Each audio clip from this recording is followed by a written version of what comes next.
TDP floor leader శ్రీమతి doctor director Shivarama గారి ఆదేశాల మేరకు, అలాగే అమీలియా ప్రసాద్, లక్ష్మీప్రసాద్ చాపే గారి సహకారంతో, అలాగే అమీలియో హాస్పిటల్ వారి సౌజన్యంతో, వారి సహకారంతో, వారి సిబ్బందితో పెద్దపాడు గ్రామంలో ఈరోజు మంగళవారము ఫ్రీ మెడికల్ క్యాంప్ నిర్వహించడం జరిగింది. ఇక్కడికి ప్రజలు వచ్చి వాళ్ళ సమస్యలు చెప్పి వాళ్ళ ఆరోగ్య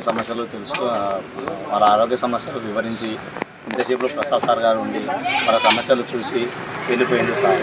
అదేవిధంగా ఇక్కడ ఉన్నటువంటి స్టాఫ్ తగినటువంటి సూచనలు ఇచ్చి వాళ్ళకి తగిన పరిష్కార మార్గాలు చూపించి ట్యాబ్లెట్లు ఇచ్చి ఉచిత మందులు ఇచ్చి వాళ్ళకి సపర్య సేవలు చేయడం జరుగుతుంది. అదేవిధంగా ఈ గ్రామంలో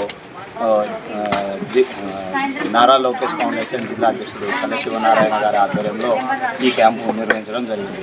ఇక్కడ ఏముందంటే విషయము, ప్రజలు ఇలాంటి ఉచిత మెడికల్ క్యాంపులను సద్వినియోగం చేసుకొని వారి ఆరోగ్య విషయాలని మెరుగుపరుచుకొని సమాజంలో ఇంకా 4 రోజులు ఎక్కువ జీవించడానికి, బ్రతకడానికి ఈ యొక్క మెడికల్ క్యాంపులు అదేవిధంగా డాక్టర్స్ ఉపయోగపడతారు.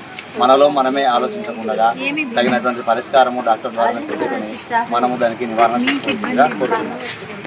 ఇక్కడ వచ్చినటువంటి సిబ్బంది వారికి, అమీలియో సిబ్బంది సారు, అమీలియో ప్రసాద్ సార్ గారికి, మరియు ఇక్కడ అమీలియో హాస్పిటల్ సిబ్బంది వారికి, స్టాఫ్ వారికి అందరికీ నా యొక్క ధన్యవాదాలు తెలుపుతున్నాను.